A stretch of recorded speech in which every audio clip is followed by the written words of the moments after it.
1998 Daimler Super V8. So this is the car based on the Jag long wheelbase XJ. Only they've taken the 4-litre engine from the XJR supercharged version and stuck that in the front, and then added all of the usual Daimler extras that make it that little bit more special than a Jag. According to the DVLA, there's less than 200 of these left. They only made about 2,500 in the first place. Same car used in the early 2000s by the Queen. Proper sleeper because it just looks like your standard Daimler, but you've got a massive supercharged engine at the front. Let's start by having a look at the bodywork. If we look down this driver's side, you can see that it is nice and straight. It's not full of filler or any ripples or anything like that. Look at this driver's front wing. Start on this arch, it's nice and clean all the way around there, nice and sharp. The Super V8's got these sort of more Daimler wheels compared to the Jags, which are this sort of mirror polished alloy. It's got a Pirelli P6000 on this tyre. I believe they're matching, we'll check as we go around. It's come from a deceased estate, this one. Apparently it was the guy's pride and joy. Not long back from a trip to Germany where he had the exhausts made. We've got a couple of little dents in the wing there, one here, one there. As you can just see there. Got this white coach stripe going all the way down as well, which is a nice touch. Again, something you could get with the Daimler packs. Coming down this driver's side, we'll have a look at the sill. Looks to be neat and tidy going along there. Got a little bleb of rust in two spots, one there on the bottom of the driver's door, and a couple of little parking dings here and there. Chrome on the mirror cap, that's all good. Coming up the A-pillar, that's nice and tidy. And then onto the roof. It's nice and straight, there's no ripples or dents or anything in it, but we do have just a mark here from a bit of bird poo that's been left on too long. Unusual option again, sunroof. Around the sunroof, that's all nice and clean and tidy. No sign of any corrosion there. Clear glass all round, all stamped up. Nice and clean as well. The chrome work round it's good. Obviously long wheelbase, you've got this massive rear door. A couple of little parking dings here and there. Bottom of the door's all good. And then onto this rear arch, you've got a little bit of rust just starting at the bottom there. Rest of the arch, nice and sharp all the way around. And then a little scuff just there. Another good wheel with a Pirelli P6000 on it. Coming round, we'll have another look up that driver's side again. Like I say, it is nice and straight. It's not ripply or full of filler or anything like that. This little seam here, you've got a bit of paint flake just on that section there. Along the bottom of the screen, apart from a bit of water there, that's all good. Same goes up on this pillar and across the top of the screen. Again, the boot lid, same as the roof. Nice and straight, but you've got one or two little bird poo marks that just want polished off. Just tidy it up. Both rear tail lights, nice and bright and clean. Got that nice tidy Super V8 badge there, just so you can let people know what it is. And like I say, the car went to Germany before the owner died to have this lovely stainless exhaust made. It's just as quiet as the normal one. Just lets the car breathe a little bit better. Got a little mark on the back of the bumper there where it's been backed into something at some point. Other than that, the bumper sits nice and straight and even. Coming up the passenger side again, nice and straight, not full of ripples or dents. Got a little spider of rust just starting at the bottom of the arch there.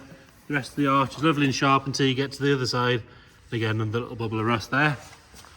Another good wheel and Pirelli tyre. And then the seam on this side is clean, but at the bottom of the windscreen you've got another little patch of rust there that just wants sorted out. Coming up this pillar, that's all good. Another look at the roof from there. All the glass on this side, lovely and clean. The seals and along the bottom of the window where it meets the door, that's all good on both sides. Have a look along the sill on this side. It's not been rammed up any curbs or jacked up wrong or anything like that. Nice and tidy on the back door. Little scuff just there, and another one there below the handle on the front passenger door. Nice and clean on the chrome work on the mirror and around the windows. A-pillar, that's all good. And this side of the window, that's nice and tidy as well. And then onto the front wing. Again, nice sharp arch all the way around. All good on that. Tiny little scratch just there, but that's me being quite picky. And then your final matching Pirelli P6000. Round on the front, you've got a light scratch, just a little scuff. just on the bumper there. Headlights and the indicators on both sides, all good, as are the fog lights. Chrome weight around the grill's nice. It has had a gold Jag badge added as well, and you've got a small bit of lacquer peel started by a stone chip by the looks of things there. And then the same story as the bonnet and the roof. Nice and straight, but you've got the odd little bird poo mark that wants polished off on there. Right, moving on to the interior. So again, the interiors on the Daimlers are a little bit more special than Jags. Nice and clean. You've got this sort of really nice quality wood, which is in lovely condition all the way across, as you can see. And then you've got wood on the steering wheel. Leather's a little bit worn on the corners at 10 and 2, but other than that, all good. Spec wise, we've got cruise, foam prep, auto lights, aircon, the biggest stereo system, and then a whole load of stuff in the back, which we'll get to in a second. The Daimler's got these monogrammed headrests, front and rear. A little bit of wear on the bolster on the driver's seat, but it is nice and firm. It's not sort of collapsed. The stitching's all good. One sort of reconalized there, really. And then you've got the electric adjustment, and then you've got the lumbar as well, which is a nice touch. Obviously electric mirrors and windows and all that sort of stuff. I'll tell you what we've missed, which is important. This one came with the optional phone in the rear, but also the phone in the front as well, which was a Jaguar specific limited edition wood mobile phone, or wood covered mobile phone. Nice little touch there, GSM, so you could still stick a SIM card in and use that if you wanted to. And then again into the rear, long wheelbase, huge door opening, all this wood, which is in lovely condition. You've got the tray tables. The rear seats are in really, really nice condition. There's no sign of any wear at all on that. So you've got your phone in there as well, and the armrest. You've also got heated rear seats. You've got heated in the front as well. And you've got the button to send the front passenger seat forward or back and out your way if you're behind the passenger.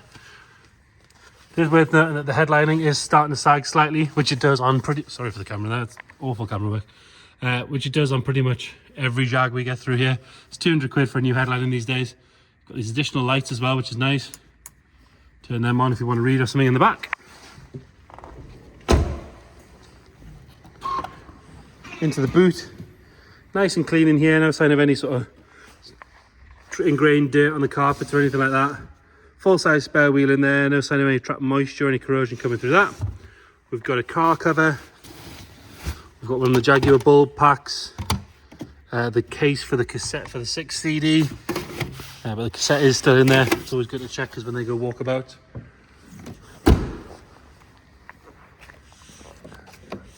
That one's locked, hang on, we need to get a key. Excuse the dodgy camera work, we'll lean across and open that one. Get that open, we'll have a good look in that side.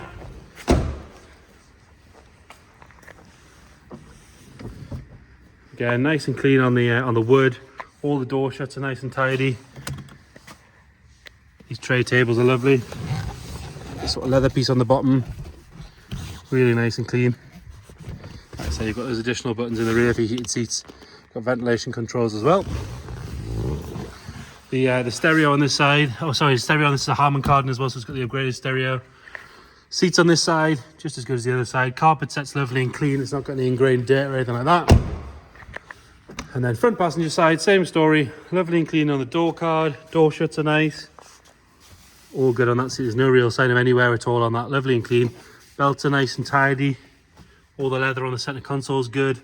This side of the dash is lovely. Nice and clean in there as well. We'll pop around and open the bonnet.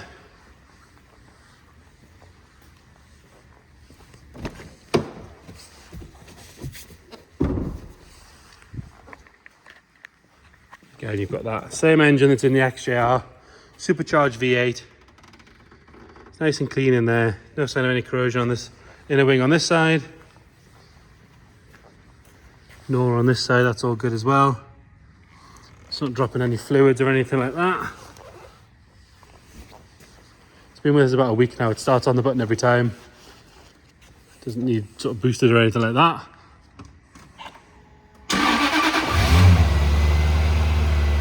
Nice and smooth, just like you'd expect.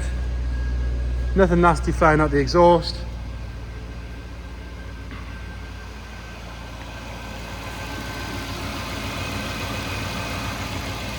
All good in there. So there you have it. Daimler Super V8. If you've got any questions, please get in touch. Thank you.